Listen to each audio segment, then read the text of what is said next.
Hello and welcome to your region this week. I'm Andy Carroll Woolery.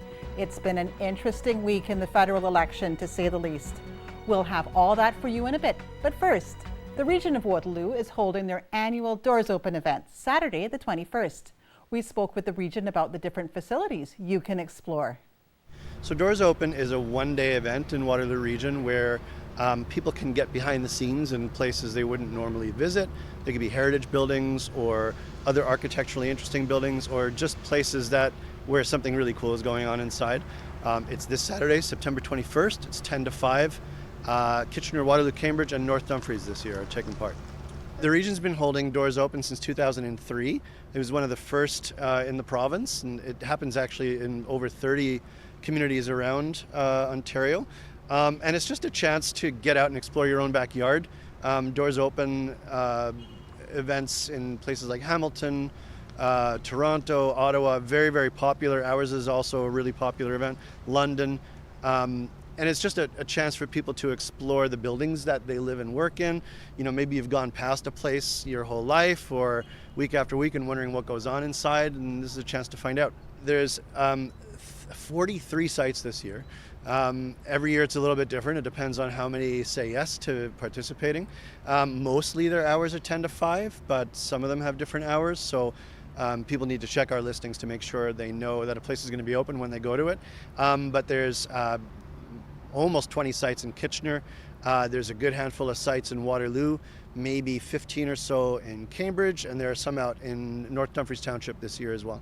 If they visit, probably the easiest place is to visit the website. It's regionofwaterloo.ca/doorsopen. And that will link you to a few different ways to find out what our sites are. They can also find our print map and guide around the Tri-Cities and the townships in things like libraries and visitor centers and community centers, that kind of place, cafes. We have the printed map and guide out and around as well. They can contact us. We're always looking for new sites. About half of our sites every year are brand new, never been on Doors Open before. The other half are sites that we've brought back because they're very popular. But if you have a building and you're interested in welcoming people, showing it off, talking about your place where you live or work, just fire us an email. You can get that right through our website, but it's Region of Waterloo. It's Doors Open at regionofwaterloo.ca. You know, you'd be really, really surprised at some of the places that we open. It's not just about heritage buildings or architecturally interesting buildings. Some of the places we're having on are manufacturing facilities, all kinds of really unusual places. And this year our theme is water, which is very topical, very current, but it's going to explore how water touches our lives in all different ways. Everything from water infrastructure and treatment, water conservation, water use, enjoying yourself on the water, so recreation. Every year we have a theme. That's our theme this year. Last week on Kitchener Today, Brandon Graziano spoke with Green Party leader Elizabeth May on what the Green Party's platform is entering the campaign. Green Party leader Elizabeth May joining me this afternoon for the second time, I guess, in the second campaign, I should say, especially for this region here. I mean, we have University of Waterloo, we have Laurier, we have Conestoga, University of Guelph as well, offering free tuition. I mean, that's something that a lot of people, I'm sure a lot of students anyway, like to hear, but how would that be rolled out? Yeah, it's very important that we recognize that Canada can afford this, and I think in a lot of ways we can't afford not to. But the post-secondary institutions, the universities you mentioned, also, of course, Conestoga, colleges, trade schools, we need to recognize that K-12 isn't the end of having a right to education in Canada. So we want to inject $10 billion through federal provincial transfer payments, but tied to post-secondary institutions so that the university administrators who are hearing us call for getting rid of tuition recognize that we know they have to be able to sustain themselves and be able to hire tenure-track professors and reduce some of the universities these days, first-year university classes, if the kids in the back can see the professor from the back of the bleachers, I'd be surprised. We need to restore and protect our post-secondary education system to maintain its excellence. And there's already been criticism here just in regards to a lot of your, I mean, there's more than just, of course, I know you mentioned a universal pharmacare plan here, but I want to ask this last question here. I mean, the whole thing that a lot of people are asking now of the Green Party is how we plan to pay for it all. Yes. Well, we have submitted our whole budget, and we did back in June, to the Parliamentary Budget Office. It was clearly our intention, Brandon, to have the plan, today's platform, released with the budget attached. We're very close to finishing the costing with the Parliamentary Budget Office. Has been fantastic. They assigned senior analysts to work to make sure that we knew where our revenue was coming from, how much our promises would cost. We're down to they can't give us the last little bit till it's translated, and we're fine with the fact that we have to wait a week to show the budget. We think Canadians can wait a week. If we were going to tell you wait till after the election, then that's a sign. Don't believe us. But literally, we thought we could get both done at the same time. But because we wanted to make sure that every element of our plan was costed by a nonpartisan governmental agency, and what a wonderful opportunity it is to have platform costing by the Parliamentary Budget Office, we hope people will understand that it's just wait till next week and you can see everything. Your Region This Week will be right back after this.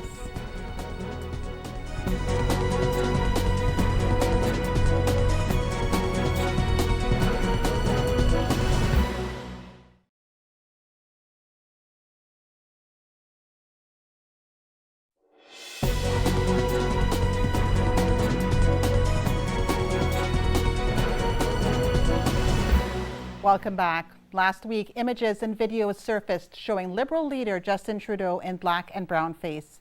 The candidate has been facing backlash ever since. 570 News' Mike Farwell speaks about the situation with McLeans, as well as local Waterloo Liberal candidate Bardish Chagger about the situation. And we continue our coverage of the story this morning. Liberal leader Justin Trudeau, at the age of 29, as a high school teacher at a private school in BC, circa 2001, photographed at an Arabian Nights themed dinner party, wearing brown face.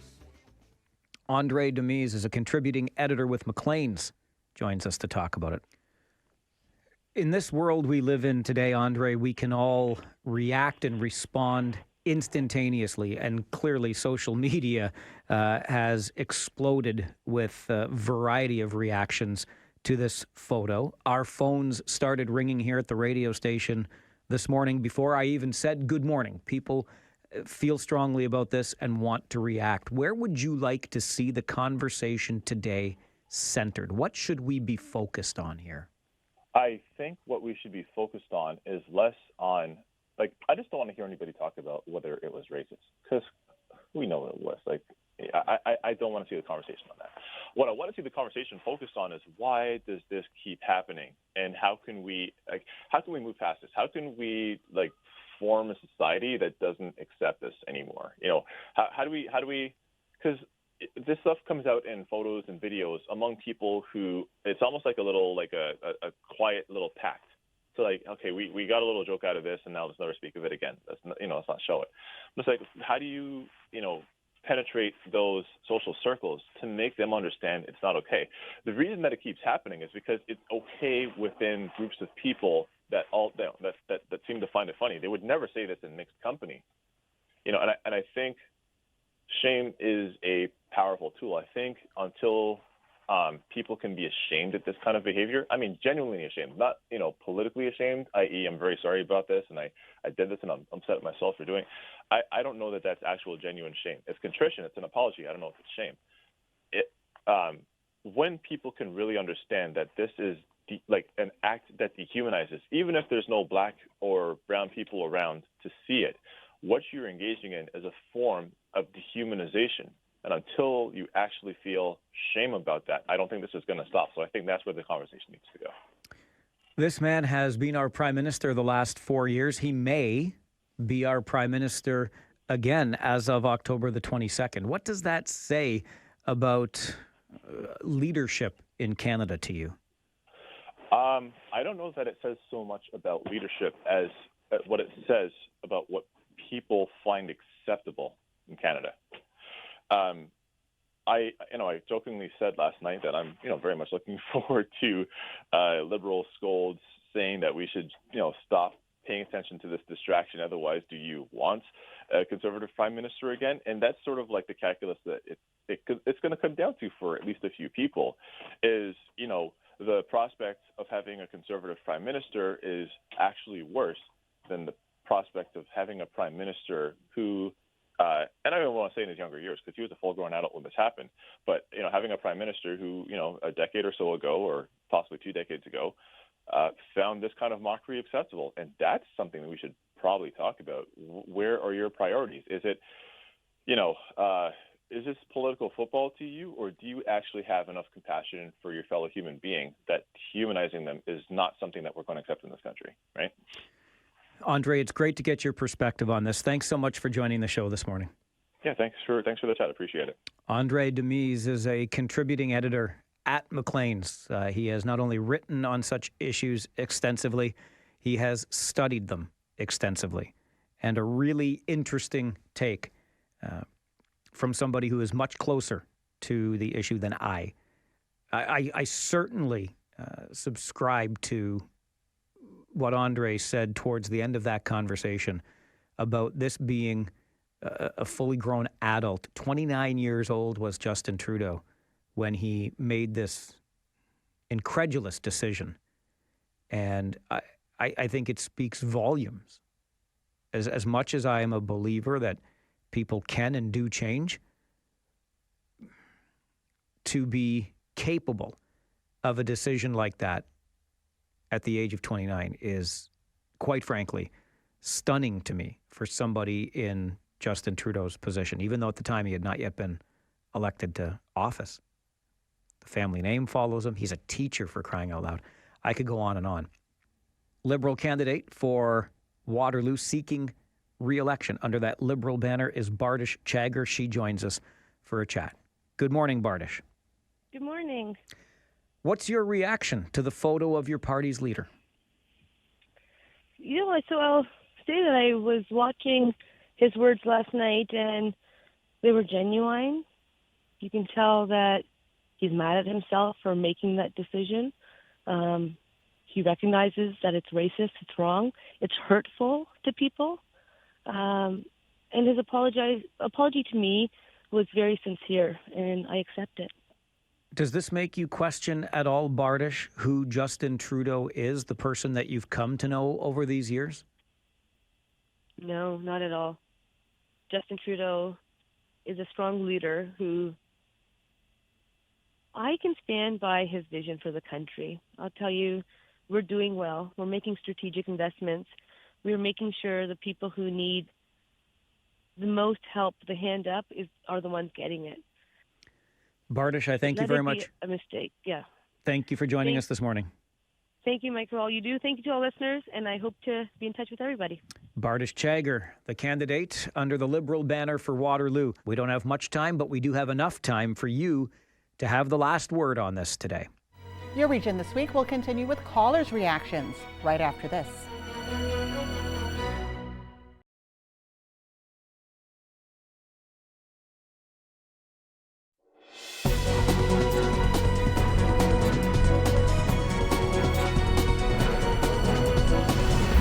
Welcome back. We now continue with Mike Farwell and what some residents think of the situation regarding Liberal leader Justin Trudeau. Final words go to you, Robert. Good morning. Good morning. How you doing, Mike? Good, thanks. How are you? Oh, not too bad. Good. All I wanted to say is this is why I hate politics. I think these politicians will never be able to solve the problems we have in this country because they're so self-centered. Now, what Justin Trudeau did was wrong. Plain and simple, it was wrong. But I love how every one of these other candidates jump on the bandwagon and, we're just so upset about this. And it wasn't, I've done things wrong in the past. He said he's sorry. Let's take him at his word. None of that. So, is anything really going to get solved with another election? Probably not. Robert, I appreciate the call. I understand the cynicism. It makes me sad, but I get it. Jim, the final word is yours. Mike, it's crazy that this has become the word scandal. I think it's just asinine. And I think that I listened to your last person that you were talking to before, Robert. Laura May Lindo. Yes, and she was saying that the Liberal government didn't do anything for First Nation people, but they did address some things where they were mistreated, and he did say sorry. And, the Liberal government did give some money for them for their mistreatment. Okay, but what do you think about the photo, Jim? I don't think that there's anything wrong with the photo. He was dressing up for a costume party. And I just think that it's crazy that the other parties are making a big issue out of it. All right, Jim. I don't think it's just the other parties making a big issue out of it. In fact, I think Andrew Scheer spoke for less than a minute last night. However, this is one to me that is incomprehensible and indefensible. 519 Sports Online covers the Waterloo Siskins home opener against Kitchener. Let's take a look at the game. A special Sunday for the Waterloo Siskins, the team celebrating their Cherry Cup and Sutherland Cup championships from last season at their home opener. Former players were on hand for the pregame ceremony, including Curtis Ron, who hoisted the Sutherland Cup one more time. Waterloo Mayor Dave Jaworski on hand for the ceremonial face-off, then the moment everyone was waiting for, the banners going to the rafters at the rec complex.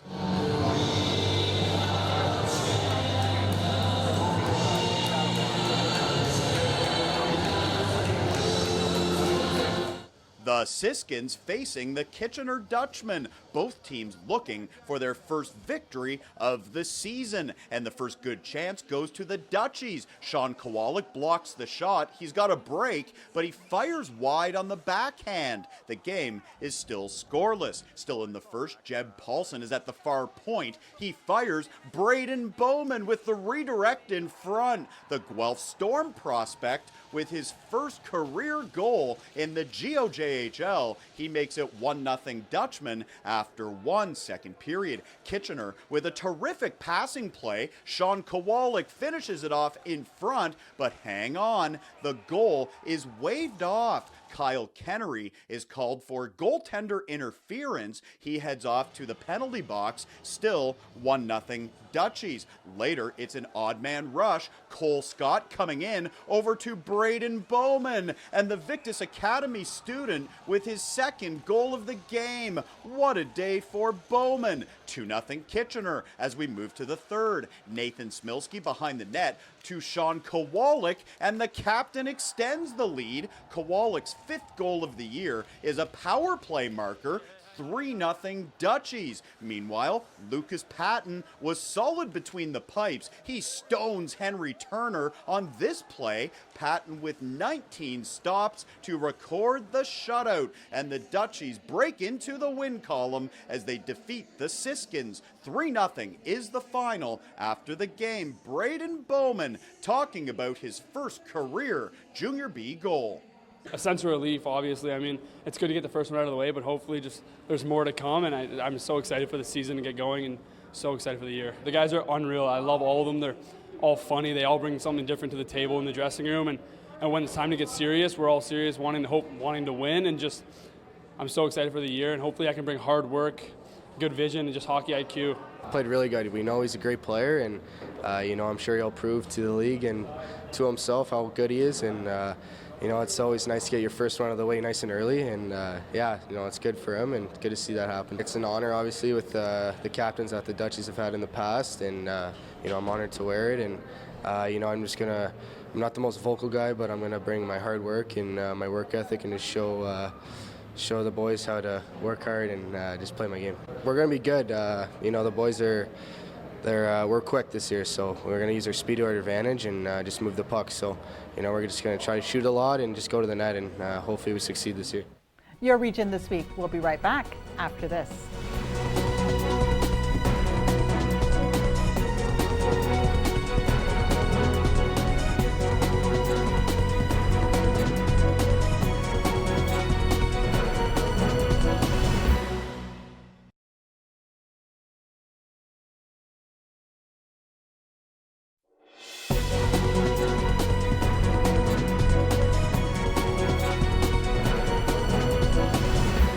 Welcome back. Guelph Little Theatre held rehearsals recently for an upcoming play. Let's hear from the cast and crew about what to expect. 13 the Musical is a coming-of-age story. It's about a 12-year-old boy who is worried about his bar mitzvah. And really it's just the trials and tribulations and the awful time that is being 13. I just find it weird that it's you asking me and not her. God, you don't trust anyone. My character's named Evan Goldman. He's a 12-year-old boy who's turning 13, and this is like his story on how he's becoming a man and how he moves from New York City to Appleton, Indiana, and he's trying to fit in and he's trying to be with the cool kids, and he's just wondering on what to do. I love the performances. I love the stress and the tiredness. Like right now, I'm exhausted because I work and then I commute and then this and then that, but I just love the actual, how it gathers all together and how you get to perform in front of, I think this is like 260, 270, and then I've gone from like 500 to stuff like that. But I just love making people feel good. She said she saw Kendra and Evan at the mall, standing face to face, laughing and talking and holding hands, slurping all the way to first base. Oh, Lucy, she is, I feel like she's very insecure because she's the mean girl. You know, her best friend has the boy she likes, so she takes it out on everyone, and she's very aggressive, very mean and catty, and she wants what she wants. It's really endearing. It's an endearing show, and it is incredibly cheesy, I won't lie to you, but it's cheesy in a way that we all can relate to it on some level, because life is incredibly cheesy, especially when you're 13. Everything's incredibly melodramatic, and the show kind of rolls around in that. And we play up to it because it's all run by young people, so we all remember what it was like. So come watch it because it's fun, and we do touch on some seriousness of it, but because of who I am as a human being, it's mostly stick, but I feel like that's what it should be. That's why you should come and see it.